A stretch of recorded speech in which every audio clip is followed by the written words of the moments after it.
चिराग पासवान फिर से बने लोजपा रामविलास के राष्ट्रीय अध्यक्ष। मोदी के हनुमान ने अपने राम की मुश्किलें बढ़ा दी, पलट गया खेल।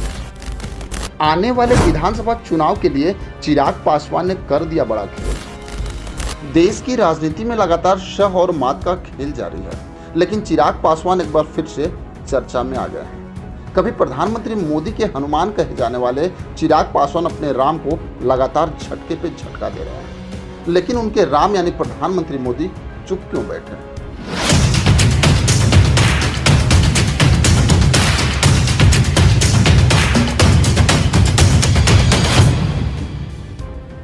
अगर देखा जाए तो कभी अपनी पार्टी के लिए स्ट्रगल कर रहे चिराग पासवान एक बार फिर से अपने फैसले से प्रधानमंत्री मोदी को चौंका दिया है और मोदी एंड कंपनी को ऐसा झटका दिया है कि अब भाजपा के लिए सांप छुछुंदर वाली हालात हो गई है। चिराग पासवान को भाजपा न पचा पा रही है, न ही उनको उगल पा रही है। चिराग पासवान प्रधानमंत्री मोदी के लिए गले की फांस बनते नजर आ रहा है। 41 साल के चिराग पासवान एक बार फिर से लोक जनशक्ति पार्टी रामविलास के राष्ट्रीय अध्यक्ष बन गए।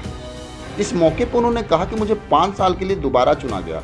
रांची में आयोजित राष्ट्रीय कार्यकारिणी की बैठक में झारखंड, हरियाणा और जम्मू कश्मीर में होने वाले चुनाव को लेकर भी चर्चा हुई, लेकिन चिराग पासवान के एक बयान ने बीजेपी और जेडीयू की मुश्किलें बढ़ा दी। झारखंड विधानसभा चुनाव में पार्टी एनडीए के साथ चुनाव लड़ेगी या खुद के दम पर मैदान में उतरेगी, यह भी स्पष्ट नहीं हो पाया है। हालांकि सूत्र बता रहे हैं कि एलजेपी रामविलास झारखंड के 28 सीटों पर अपने उम्मीदवार उतारने की तैयारी में है। चिराग पासवान की पार्टी एलजेपी आर अगर झारखंड में 28 सीटों पर चुनाव लड़ती है तो एनडीए में परेशानी बढ़ सकती है। दरअसल एक ओर जहां बीजेपी सभी 81 सीटों पर झारखंड में चुनाव लड़ने की तैयारी में है, वहीं जदयू ने भी 11 सीटों पर चुनाव लड़ने का दावा कर दिया है। वैसे अगर देखा जाए तो 14 दिन 2021 को रामविलास पासवान की लोक जनशक्ति पार्टी यानी एलजेपी में टूट हो गई थी। चाचा पशुपति पारस के गुट के सभी सांसद चले गए थे। पशुपति कुमार पारस 5 सांसदों को लेकर प्रधानमंत्री मोदी के कैबिनेट में मंत्री बन गए। लेकिन सबसे बड़ा सवाल है कि जो प्रधानमंत्री मोदी चिराग पासवान के लिए पशुपति पारस को दरकिनार कर दिया, आज वही चिराग पासवान प्रधानमंत्री मोदी को आंख दिखाने लगे।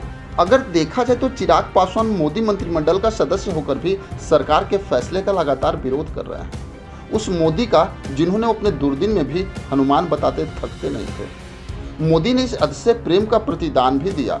4 सांसदों के समर्थन वाले उनके चाचा पशुपति पारस को भाजपा ने एनडीए में कोई तवज्जो नहीं दी, लेकिन चिराग पासवान के नेतृत्व वाले धड़े को लोकसभा चुनाव में 5 सीटें दे दी गई और पशुपति पारस को प्रधानमंत्री मोदी ने पलिहर का बानर बना दिया।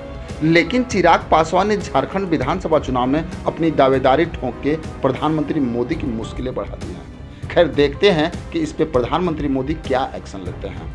इसमें आपकी क्या राय है, हमें कमेंट बॉक्स में जरूर लिखेंगे। बस आज के लिए इतना ही, फिर मिलेंगे। जय हिंद।